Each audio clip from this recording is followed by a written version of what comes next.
We will return now to Burning Man Diaries and the writings of Rob Brezsny, poet, pundit, sacred janitor, the creator of Real Astrology, the internationally syndicated weekly column, Real Astrology, Free Will Astrology today. And so we'll be hearing more from Rob.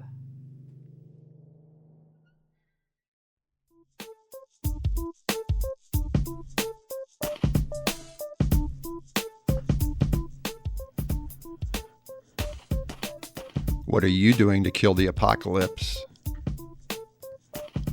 Huh? I said, what are you doing to kill the apocalypse? That was the first thing I heard as I stumbled into a revival meeting in a big red tent in the middle of the Nevada desert. The place was swarming with half-naked revelers in the throes of sweaty meditations and prayerful dances.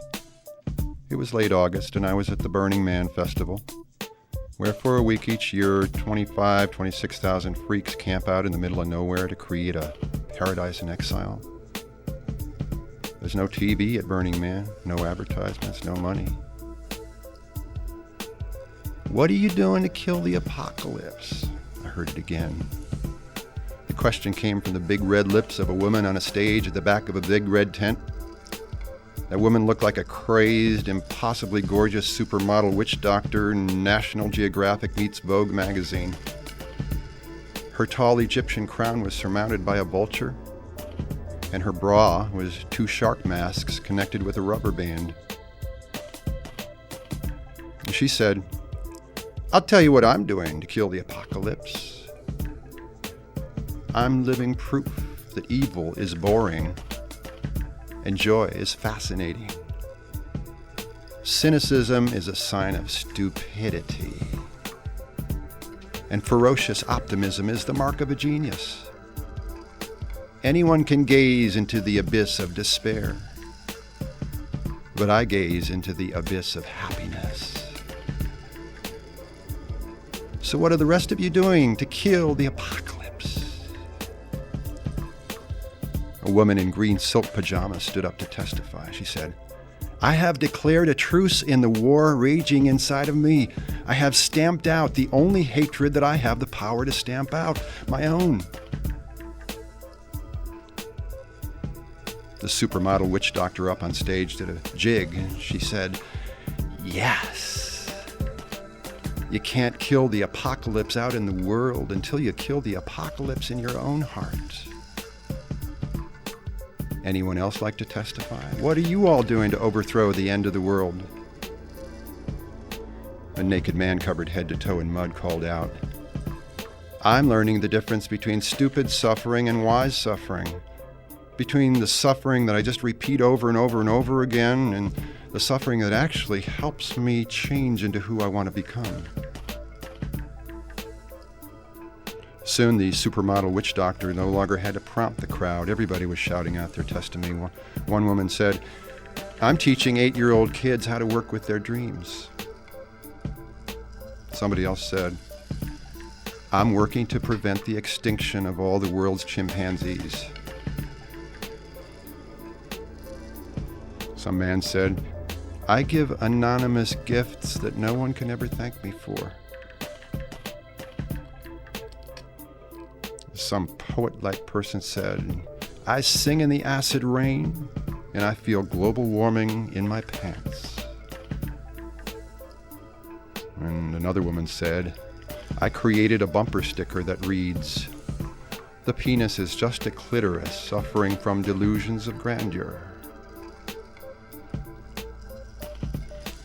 Finally, it came my time to testify about what I was doing to kill the apocalypse. And I said, "All my gossip is the uplifting kind. I never judge or blame. I name the most beautiful truths about everyone I meet. I praise and congratulate. I cherish and cultivate. I quicken and animate. Sometimes I even sing. I say, 'Bravo, viva, kudos, whoopee, eureka, hallelujah, abracadabra.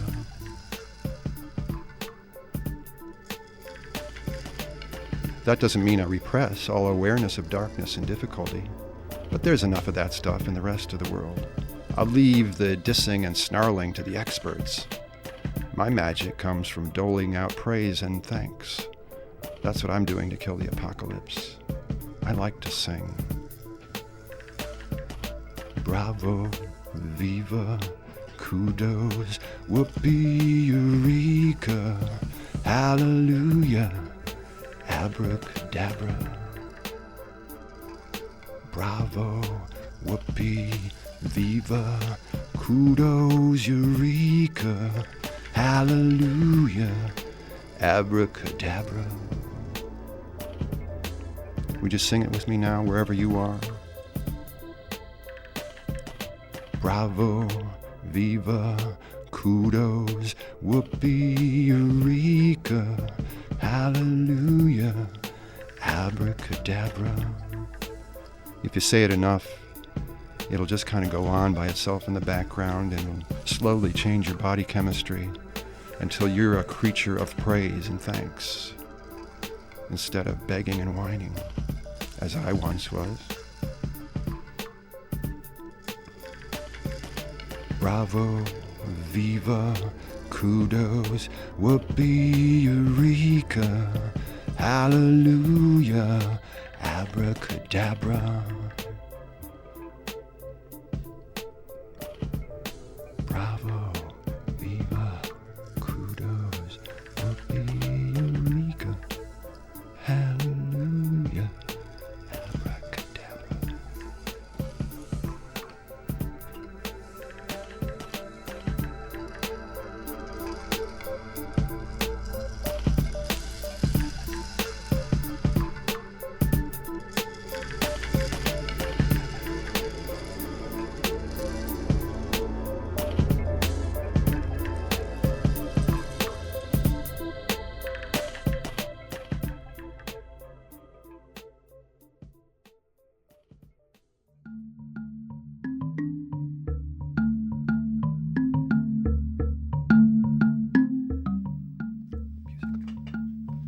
I have a dream, and so do you. I have a dream that in the new world there'll be a new Bill of Rights, and the First Amendment will be your daily wage is directly tied to how much beauty and truth and love you provide. I have a dream that in the new world, childbirth will be broadcast on primetime TV, on one of the major networks every night. In the new world, we will add an 11th commandment to the standard 10. Thou shalt not bore the goddess. In the new world, you and I will grow up to be rapturists, which are the opposite of terrorists. A rapturist is a tricky saint who steals your pain. A rapturist is a brilliant fool who breaks the rules to make you drool with joy. I have a dream, and so do you. And in my dream, you see with new eyes. And in my dream, you are wild and kind and wise. In the new world, every one of you will have at least one imaginary friend. In the new world, when anchormen report tragedies on their nightly TV shows, they'll break down and cry and let their emotions show. No more poker faces.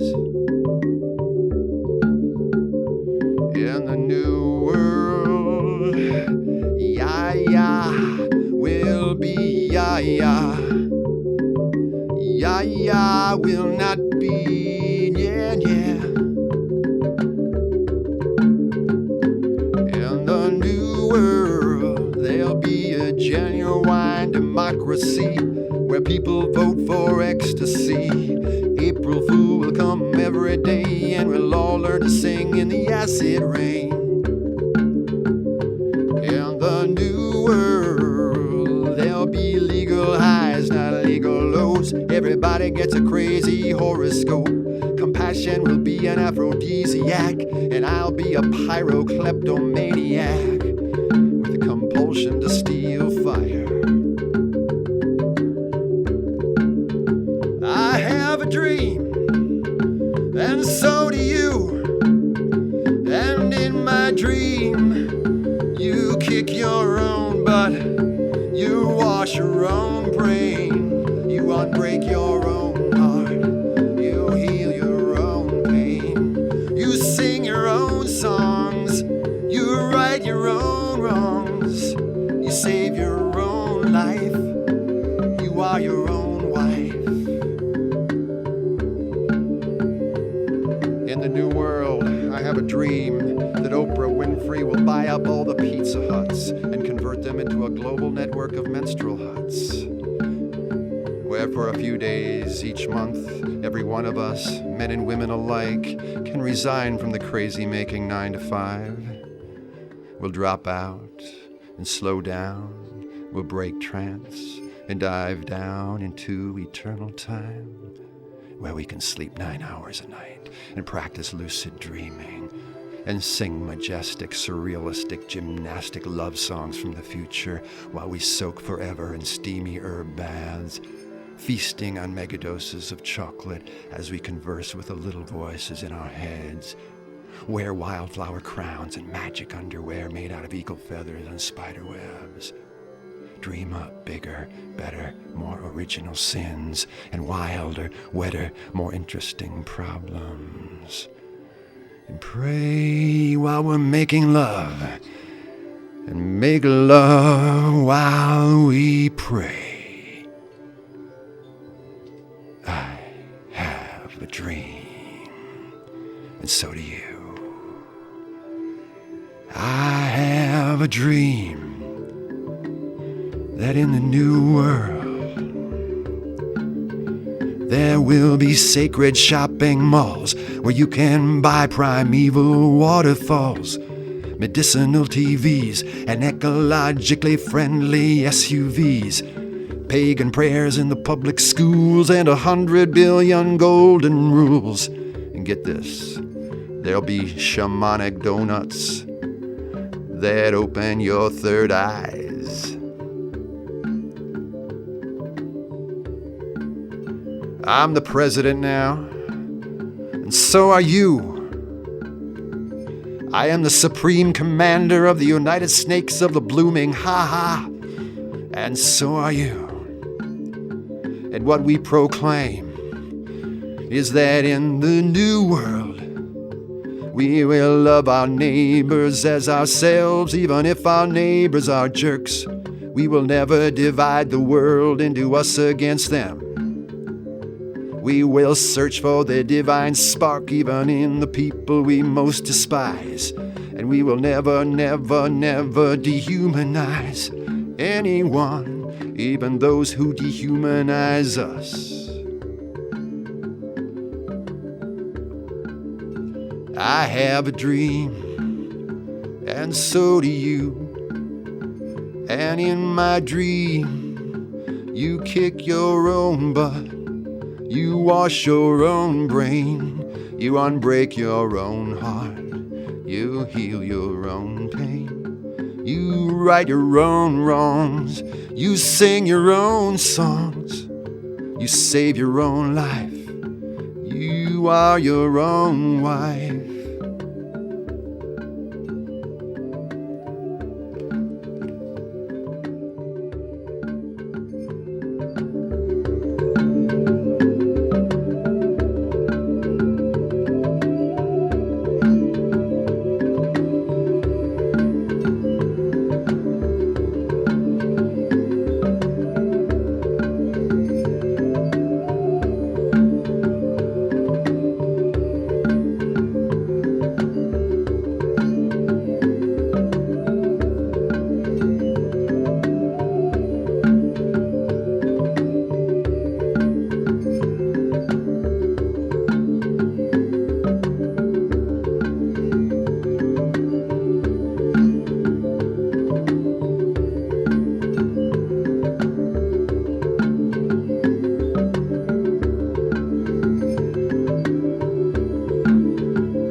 This is Rob Brezsny, your host for the Pronoia News Network here on KPFA. And Jane Heaven and I will be appearing at Burning Man in a week's time. We'll be at the Church of Wow. The Church of Wow will be located around 240 on the dial at Burning Man. You tell your location by your clock time. So 240 will be around the Esplanade, and 240, the Church of Wow will be hosting a revival tent. And I'll be there every day from Wednesday through Saturday about sunset, doing my Sacred Uproar show. I'll also be at the Temple of Rowdy Blessings, which is also in the Church of Wow. I'll be holding forth there between 2 and 4 every day from Wednesday through Saturday. So come by and see us. Church of Wow at 240 in Esplanade. A lot of what I'll be doing in the Temple of Rowdy Blessings is presenting material from my new book called The Beauty and Truth Lab, which I've been working on since the last Burning Man that I went to in 2001. And the idea for the Beauty and Truth Lab hatched at that last Burning Man. 5 of us were squatting in a circle under a canopy. We were yakking and free associating as we sipped vials of Red Bull, which is an energy drink containing legal but stimulating ingredients. And with me there and under that canopy were 4 friends, George, Jessica, Ferenz, and Thirza. Ferenz was a young literature professor. He was writing a science fiction book about a gang of radical leftist Peruvian shamans conspiring to cast spells on American political leaders. And Thirza was a 30-something German journalist who claimed to have scored candid interviews with a whole range of political celebrities, from Russia's President Putin to India's Bandit Queen. And George and Jessica were part of my band. And all 5 of us had utterly succumbed to the alchemy of Burning Man. We'd been there for days. Our skins had drunk so deeply of the desert sun and wind that we'd turned translucent. If I stared hard enough, I swear I could catch glimpses of the blood rushing along beneath the see-through outer layer of my arm. The mist-like white sand had caked permanently in every one of our body crevices, especially the corners of our eyes and up our noses. Though now and then each of us had stumbled upon some improbable feast of delicious food, more often we had forgotten to eat. There was too much to do, and so our bodies had become thinner. And then there was the matter of our altered relationship with sleep, so as not to deny ourselves any of the inexhaustible variety of playtime activities spread over Burning Man's vast art camp. None of us had laid down for longer than 5 or 6 hours in any night since we had arrived. But we were not tired. Instead, we'd been transformed into these liminal creatures who dwelt in an in-between realm that was composed of equal portions dream time and wake time. So we were sort of having lucid dreams with our eyes wide open. And it was there, in this setting, that the Beauty and Truth Lab announced itself. Thirza nudged me in the right direction. She said, "Hey, Rob, you know how in your kidnap shtick you imitate that pompous German guy? Do that for me. I'll give you some pointers on refining your German accent." She was referring to a passage in one of my performance arts pieces in which I mockingly imitate Udo Kier, a German film actor who specializes in playing villains. So I obliged Thirza. I took my best German accent on, and I said what Udo Kier had said in that interview I'd heard. He said, "Evil has no limit. Evil has no limit. Good, on the other hand, does have a limit. It is nowhere near as interesting. It's boring. It's dull. Good is not worthy of my artistry." That's what Udo Kier said, and I was repeating it. And Thirza said, "You've got some of the accent down, Rob, but it's sort of combined with the British thing. So maybe I can help you with your German diction." Then Ferenz interrupted us. He said, "I like that evil has no limit stuff, Rob, but But my favorite part is the rant that you go into right after that. What is it you say? How dare the editors of the New York Times act as if good has a limit? Or something like that. Do that shtick, Rob. So I launched into the rap that Ferenz was talking about. I said, I hate to admit it, but I have to say that most everyone everywhere seems to agree with Udo Kier. And I am in a tiny minority in my belief that evil is a freaking bore. But how dare Udo Kier, or for that matter, Dan Rather and Stephen King and Ridley Scott and Rupert Murdoch and the editors of the New York Times, how dare they proceed on the assumption that good has a limit and that good isn't as interesting, when there are so few smart artists and thinkers who are brave and resourceful enough to explore the frontiers of sacred pleasure and fascinating truth and intriguing goodness. As I finished, I blew a kiss in the direction of the sky. So Ferenz listened to what I said, and he said, I'm a fanatical new convert to you, Rob, but I do have a slight problem, and that you're kind of heavy on the bitching about the old world, and you're a bit light about imagining the new world. I mean, you talk about how newspapers are obsessed with reporting bad news, but you never actually say what the alternative would be. Jessica chimed in at this point. She said, he's right, Rob. You say that the hypothetical good news should be just as entertaining as the bad news that everyone seems to think is so fascinating. The good news can't be stuff like 2,000 planes took off from American airports yesterday and everyone landed safely. You got to give better examples of what the entertaining good news would be. Well, suddenly there at Burning Man, I felt like a pregnant woman who hadn't known she was pregnant until the labor pains kicked in, which they had just done. And I felt this big, ripe creation pushing to get out. Ferenz said, so Rob, are you or are you not one of those smart artists who's brave enough to explore the frontiers of beauty and truth? I am, I said. I am. I want to be, I said. Thirza said, you really should start a think tank, Rob, a place to brainstorm about interesting kinds of sweetness and light. Not the fluffy, glazed-eyed New Age junk. Not the withered, sentimental Christian stuff. I said, only trouble is, most smart, educated people would not be caught dead near a discussion of sweetness and light, no matter how interesting it might be.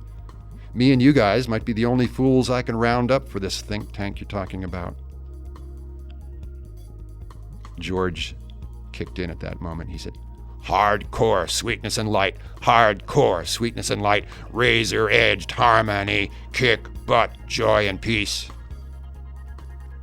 And Ferenz added, Rob, aren't you forgetting that you are right now in the thick of the most concentrated assemblage of mutated brains on the planet here at Burning Man? If the North Koreans, or for that matter, the politicians in Washington, D.C., if they wanted to ensure a future enslaved to anachronistic modes of consciousness, all they'd have to do is nuke Burning Man.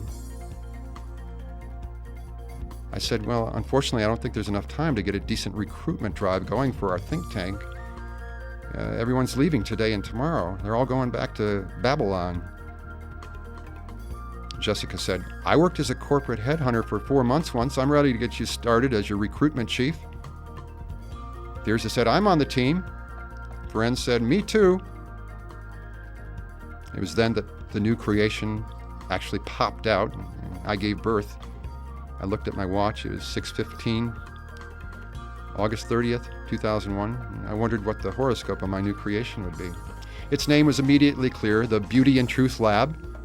The Beauty and Truth Lab would be a tribe of hope fiends, a hotbed of loving geniuses, a gang of lunatic saints and emotional giants and crafty optimists. The Beauty and Truth Lab would be a think tank of sacred agents and scientific poets and dissident bodhisattvas and virtuoso bliss invokers. The Beauty and Truth Lab would be an actual place, or maybe a web of places, where compassionate masters of rowdy bliss would gather to explore the frontiers of beauty and truth, love, justice, integrity, goodness, pleasure, fun, redemption, and emotional intelligence. Part of the Beauty and Truth Lab would serve as a real laboratory, a matrix where we could conduct actual experiments. Our purpose would not be merely to make our own lives richer, but also to offer inspiration to others through the books and films and music that we generate in the course of our work. I got up and started walking away. "Hey, where are you going, Rob? Your gang's ready to launch a crusade. Give us some direction." I said, "Well, I'll return shortly with a plan, but right now I'm being urgently called to carry on an emergency walking meditation." I veered out into the dirt road adjoining our camp and headed toward the edge of the Burning Man city. A happy cacophony of live and recorded music poured in on me from every direction. As usual, I could make out at least 6 different styles of music. It streamed every hour of the night and day. It was one of the elements of Burning Man that I loved and hated best. It meant I could always find a place to dance at 7 a.m. to any beat that I fancied, but it also meant that the only possible way to sleep was armed with the double-strong defense of earplugs, the kind of sound-canceling headphones worn by jackhammer operators. I passed a camp where 4 men wearing leather skirts were playing a kind of punk version of klezmer music. One camp had bleachers where people sat and called for passers-by to entertain them. I thought of stopping at the next place, the Inner Demon Rodeo, where you were encouraged to mime the action of hog-tying your inner demon. But I continued on. My nascent musings about the Beauty and Truth Lab had hit a snag. How could I justify calling it a lab for beauty and truth? Those 2 terms alone didn't cover anywhere near the total territory I was concerned with. To be accurate, shouldn't it be something like the Beauty and Truth and Love and Bliss and Goodness and Justice and Liberation Lab? And another thing, I wasn't interested in just any old beauty and truth. I mean, the words themselves have been so grossly overused by so many people to promote such widely different agendas that they've been gutted of meaning. If you say beauty and truth aloud, you're likely to provoke a numbing sensation in your listeners' imaginations. It would be at best a half-truth to say that the lab was a sanctuary to explore beauty. I mean, that dead arrangement of letters B-E-A-U-T-Y could be invoked to describe everything from a supermodel flouncing down a Milan runway in a faux fur bikini to a sleek new high-tech tank gleaming in hateful splendor on the deck of a carrier battleship. Our lab would have a sacred duty to ignore fraudulent pretenders to beauty like that. It would aspire to investigate wild beauty that awakens radical curiosity, convulsive beauty that potentiates the soul, fierce beauty that rouses lusty compassion, outrageous beauty that resonates with crazy wisdom. All the other virtues needed rehabilitation too, having been similarly paralyzed through overuse and exploitation. Shouldn't our lab specify that what we are really interested in studying was not truth, a concept that was long ago stripped of its meaning and vitality? What we wanted to study was rather crazy wisdom that makes you allergic to dogma. We didn't want to just study liberation, but rather ingenious liberation that's never permanent but has to be reinvented and reclaimed over and over again. We weren't interested merely in justice, but rather a totally serious yet always amused justice that schemes and dreams about tricks to diminish the suffering and increase the joy of every sentient being. I thought of the possibility of maybe coining new words to replace the used-up old husks. Beauty, we could change into a word like allurablissimo, for instance, with an Italian tang. And truth, we could change into Shwalahara, the Allurablissimo and Shwalahara lab. Nah, that wasn't right. Too esoteric. Though the Beauty and Truth Lab would never hire marketing experts to advise us how to manipulate our message so that it would reach the widest possible demographic, neither would we want to utterly ignore the reality of what people are entertained by. We needed a name that was simple and catchy. That's when the word pronoia popped into my mind. I wasn't initially sure of all the implications of its appearance there in my mind, but I could see how it might be useful for the Beauty and Truth Lab. I love the term, pronoia, and have been using it gleefully for several years, though as far as I knew it had never made it into any dictionary. Remember, this is 2001, a couple years ago. The word pronoia had been coined in the 1970s by Grateful Dead lyricist John Perry Barlow, who defined it as the opposite of paranoia, the suspicion that the universe is a conspiracy on your behalf. Psychologist Fraser Clark, founder of the rave-crazy band of neo-hippie gypsies, the Zippies, revived pronoia back in 1994. He referred to it as the sneaking hunch that others are conspiring behind your back to help you. And Fraser Clark said that once you've contracted this benevolent virus, the symptoms include sudden attacks of optimism and outbreaks of goodwill. So why exactly had the concept of pronoia shown up in my intuition at exactly this moment? I knew my creative process well enough to understand that it was a crucial clue about how to proceed. Did it mean that I should call our lab the Pronoia Lab? No, my logical mind could not buy that. While pronoia was a beautiful word with a built-in association to the well-known word paranoia, pronoia was unfamiliar to most people. So as the name of an organization that aspired to provide a populist alternative to the mainstream media's toxic stories, that would be self-defeating. But it was euphonious and evocative. Couldn't it be useful as long as it was not the first thing that newcomers encountered? Maybe the name of our think tank could be the Beauty and Truth Lab, with pronoia featured prominently in our benevolent propaganda and artistic products. By this time in my walking meditation, I had reached the edge of the formal city of Burning Man. Now the wilderness began. This is not a namby-pamby desert with a few low-lying bushes here and there. It's barren sand for as far as you can see. And as I stepped out into the emptiness, the wind came up, blasting me head-on with a dusty whirlwind. The urge to write overtook me. The number of good ideas welling up threatened to exceed what I could hold in my short-term memory, and I wanted to commit them to paper. But reaching in the back pocket of my shorts, I found nothing where I usually keep my small spiral-bound notebook. Darn, how could I have gone out on a walking meditation without something to take notes on? At least I had a felt-tip marker in my vest pocket. I could try to scrawl notes on my skin, but I quickly realized that would be problematical because I was sweating. Though it was getting on towards 7 p.m., the temperature was still around in the 90s.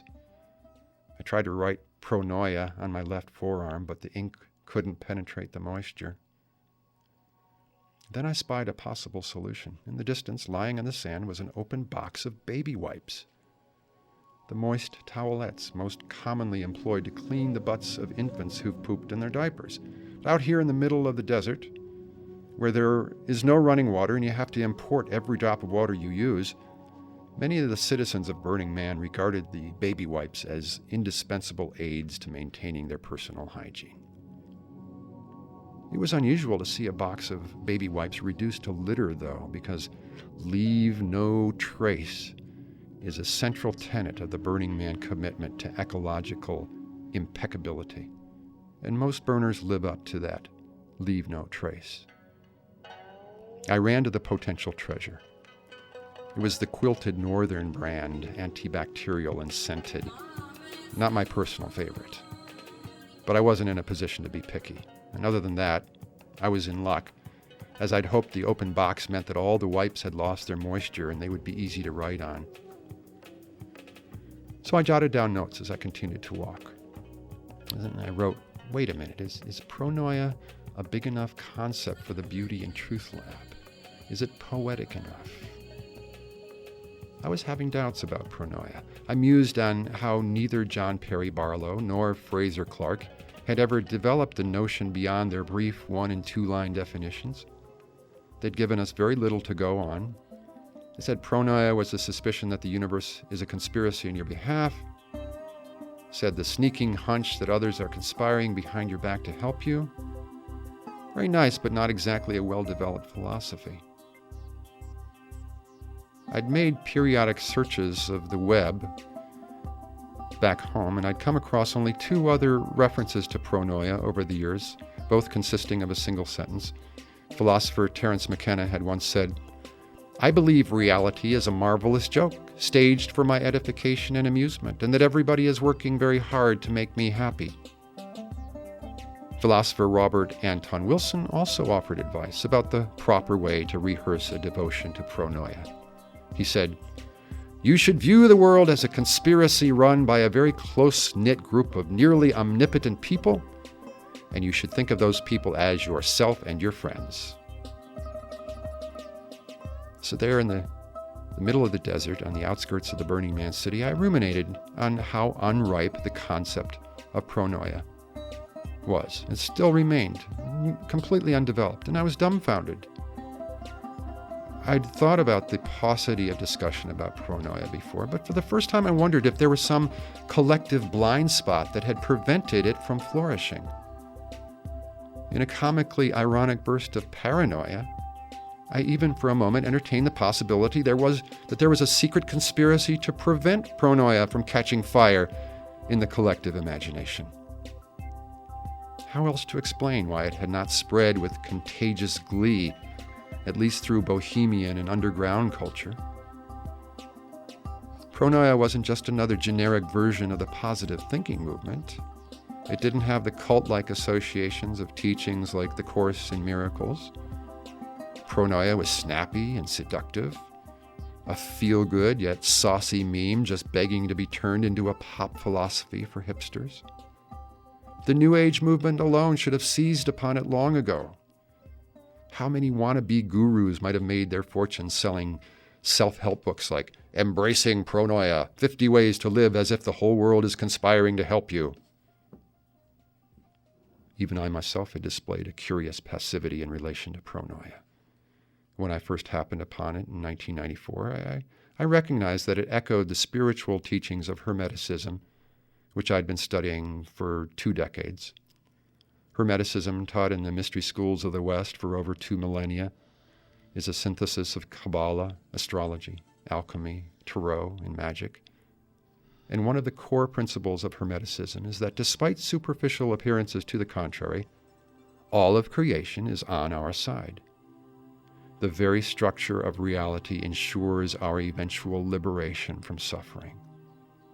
Life is a divine conspiracy to awaken us to our godlike nature and become co-administrators of the divine plan for evolution. That's what Hermeticism said. I knew that. And pronoia was a more simplistic and pop culture-worthy meme for expressing the same set of ideas, seemingly a perfect fit for me. So, why didn't I start writing a book about pronoia when I first heard it back in 1994? I worked on a book from 1991 to 1999 called The Televisionary Oracle, and there was only one small reference to pronoia. Why hadn't I made pronoia a regular theme in my syndicated weekly astrology column? I had never invoked pronoia by name except once or twice.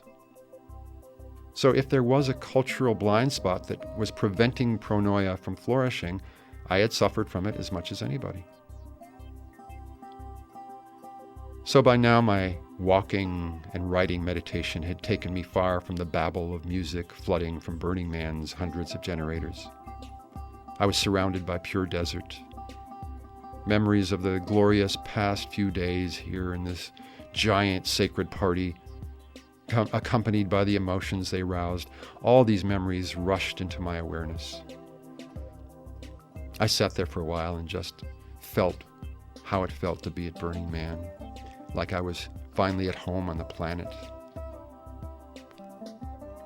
like I'd found my people. And as the rush of memory subsided, I turned my attention to my surroundings. The still, full moon was rising over the Black Mountains in the east. Maybe because there was so little humidity in the air, the silver globe looked closer and more spherical than usual. The moon had an intimate presence. It wasn't as flat and lifeless as it seems back in America. I fantasized that the moon was a sentient creature gazing at me. I swiveled around to bear witness to the setting sun at the other side of the sky. It too had lost its blank two-dimensional veneer. It was no longer far away and abstract. The sun had swooped down very close. I could not help but register a detail that was normally not available to me. The sun is a ball of fire. And more than that, it's alive. The sun is a conscious and intelligent being. Obviously, not a kind of natural machine running on automatic. I searched for a groove in my awareness where I might be able to tune into the thoughts of the living, conscious sun. Abracadabra. Suddenly, I was flooded with the consciousness of the sun, as if we had slipped into telepathic communion. Not that I could translate the sun's thoughts into English. Then I awakened to an even more amazing perception. The sun was acutely aware of me. The sun knew me intimately. It was beaming specific thoughts made for me directly into me. Well, thoughts was not the right term. There was a fierce, musical, lilting quality to whatever the sun was beaming into me, as if a great deal of intelligent emotion were coming along for the ride. Lush, hot emotion. Delightful, surprising, demanding emotion. And the more I allowed it in, the happier I became. This was not a metaphor. This is not just poetry. I wrote on one of my baby wipes, "The sun is singing its love into me." My entire imagination, my entire body were awash in a flood of erotic sensation. A contrapuntal weave of haunting melodies massaged me on the inside, leaving trails of the sweetest warmth. Surges of unfamiliar longing arose and were instantly satiated by floods of pleasure, as if the sun were both the source of and the answer to a primal desire that I was feeling for the first time. My entire body had an erection, and I became absolutely certain that the sun loved me personally. The sun's love was not just incidental or careless, provided because I happened to be within range of the radiance that had showered down on everything unconditionally. No, the great, eternal God, known outwardly as the sun, was beaming into me now, as he or she had always done, a unique river of beneficence that was specially designed for me alone. And she did the same thing for every other human soul, too. I knew beyond a doubt that each and every one of us receives a singular flow of the sun god's intimate blessings without end. Whether we appreciate, register, or take advantage of the blessings is another thing.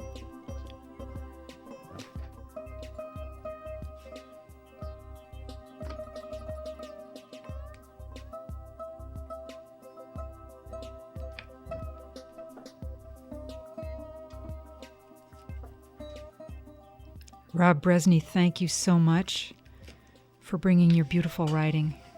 My pleasure, Jane, and I look forward to being with you on the playa, Burning Man, beginning Monday, August 25th. Good mischief. So come and see us at the WOW camp if you'll be out there on the playa.